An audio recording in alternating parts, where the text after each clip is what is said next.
Good morning student, कैसे हैं आप सब। होम पाठशाला में आपका स्वागत है। आज मैं आपके सामने लेके आई हूँ इकोनॉमिक्स की वीके पब्लिकेशन की बुक। दोस्तों, मैं आपको कॉमर्स की economics, accountancy and business study की पूरी कंसेप्ट रिलेटेड जितना भी आपको स्कूल में पढ़ाया जाता है वो मैं घर बैठे आपको वो तैयारी करवाऊँगी। अभी लॉकडाउन के चलते आपकी क्लासेस नहीं लग पा रही हैं, तो क्यों ना हम घर पे स्टडी करें। तो घर पे हम चैप्टर 1, चैप्टर 2 जैसे हम सीक्वेंस में चलते हैं स्कूल में, वैसे ही हम घर पे भी इसी तरह से पढ़ाई करेंगे। तो आप मेरे साथ जुड़े रहिए और मेरे चैनल को लाइक करें, शेयर करें और सब्सक्राइब करना ना भूलें। तो ये बुक है गाइस मेरे पास, आप देख रहे होंगे यहाँ पे ऊपर लिखा हुआ है क्लास +1, ठीक है। और ये लिखा है statistics for economics and Indian economic development, जो TR जैन इसके राइटर है एंड वीके ओरिजी। ये जो है वो वीके पब्लिकेशन की है, ये है वीके पब्लिकेशन की। आपके पास भी होगी +1 की इकोनॉमिक्स की बुक, तो आप वहाँ से भी स्टडी कर सकते हैं। तो मेरे पास तो यही वाली थी, तो मैं इसी से आपको पढ़ाऊँगी। जितना हो सकेगा हम इसमें आज कवर करने की कोशिश करते हैं। तो ये इसका फ्रंट पेज है, स्टैटिस्टिक्स फॉर इकोनॉमिक्स। तो ये है आपका first chapter, that is a related concept of economics and significance of statistics in economics। ये है चैप्टर 1। सबसे पहले आपको शुरुआत करने में ही सबसे पहला वर्ड जो आ जाता है वो आता है इकोनॉमिक्स। इकोनॉमिक्स की ही बुक है, तो इकोनॉमिक्स का पता होना भी आपको बहुत ज़्यादा ज़रूरी है। इकोनॉमिक्स क्या होता है, ये इनका कंसेप्ट थोड़ा अलग है। हम इनके मेन एक्टिविटीज़ पे आते हैं। तो इकोनॉमिक्स यहाँ से पढ़ते हैं हम। ये है इसका, economics is essential the study of economic problem that we must confront owing to the fact and our means are scarce in relation to our wants and there that the mean have alternative uses. If there is no scarcity, there is no economic problem, and there is no economic if there is no economic problem। बोलने का मतलब ये है कि ऐसी कोई भी ज़रूरत जो होती है या वांट्स जो होती है जो मनुष्य की फुलफ़िल हो जाती है, तो वो एक सेटिस्फाइड यानी सेटिस्फेक्शन लेवल पे पहुंच जाता है। तो इकोनॉमिक्स जो है वो हमारी इन्हीं ज़रूरतों को फुलफ़िल करता है। ये एक्टिविटीज़ से रिलेटेड होता है। हमारी इंडस्ट्रीज़ हो गई, हमारे बिजनेस हो गए, उन्हें इस तरह की इकोनॉमिक्स एक्टिविटी करनी पड़ती है अपनी डेली लाइफ में। तो ये हमारा इकोनॉमिक्स आता है। इसमें जो है हमें अपने रिसोर्सेज के अल्टरनेटिव यूजेस करने पड़ते हैं, लेकिन हमारे पास रिसोर्सेज की कमी होती है फ्रेंड्स, इसलिए हमें जो है वो लिमिटेड रिसोर्सेज को सोच समझ कर ही उन्हें यूज़ करना होता है। तो आई थिंक आपका इकोनॉमिक्स का कंसेप्ट जो है वो क्लियर हो गया होगा। तो सबसे इसमें आता है हु इज़ कंज्यूमर। ये कुछ रिलेटेड टर्म्स हैं इसकी कि जिनके बारे में आपको पता होना बहुत ज़्यादा ज़रूरी है। हु इज़ कंज्यूमर, कंज्यूमर कौन है। कंज्यूमर होता है जो गुड्स को कंज्यूम करता है।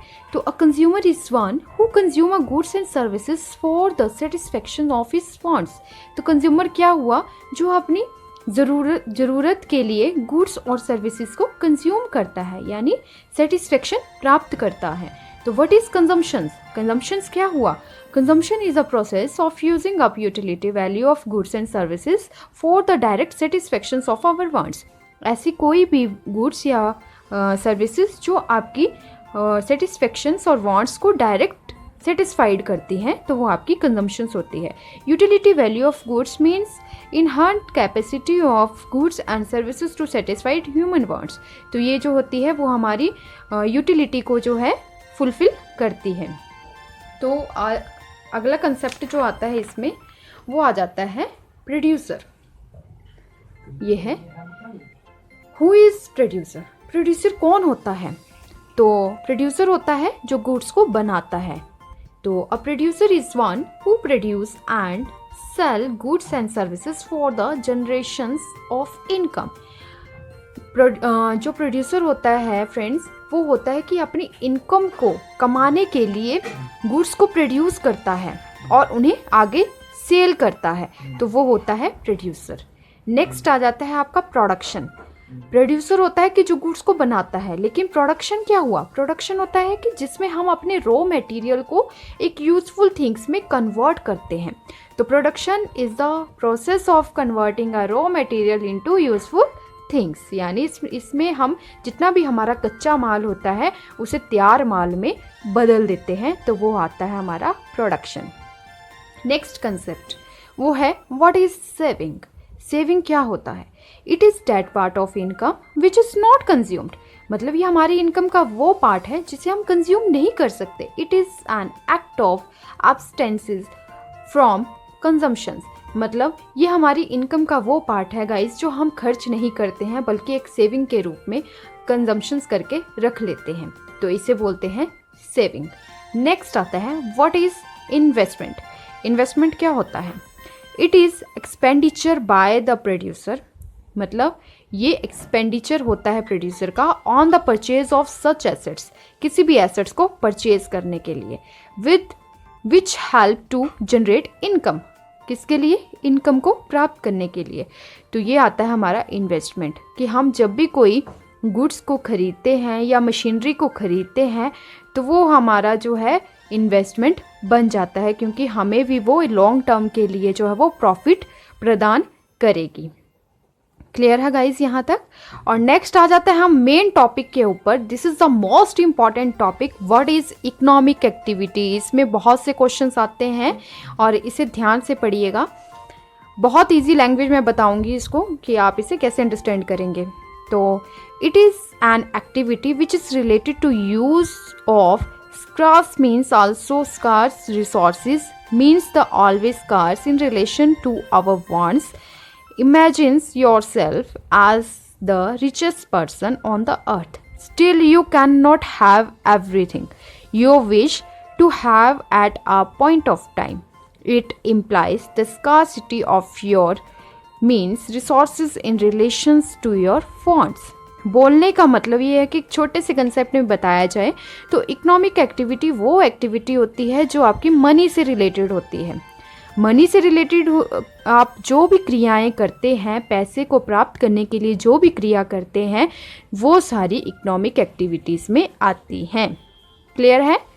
इसमें जो है अकॉर्डिंग टू अल्फ्रेड मार्शल ने अपनी एक डेफिनेशंस दी हैं, a great propounder of modern economics. Thus, he define economics, the study of mankind in the ordinary business of life. ये इनकी डेफिनेशन है इकोनॉमिक्स के रिगार्डिंग। नेक्स्ट जो मेन टॉपिक आ जाता है आपका, वो आता है व्हाट इज़ इकोनॉमिक प्रॉब्लम। ये टॉपिक जो है गाइस, ये हम कल पढ़ेंगे, और जितना भी मैंने आपको पिछला पढ़ाया है वो आप कवर करके आइएगा, और अपने कंसेप्ट जो है जहाँ भी प्रॉब्लम आएगी वो मुझे कमेंट बॉक्स में पूछिएगा, मैं आपका आंसर देने की पूरी कोशिश करूँगी, और इसे हम जो है वो कल पढ़ेंगे। बाकी thank you guys and have a nice day.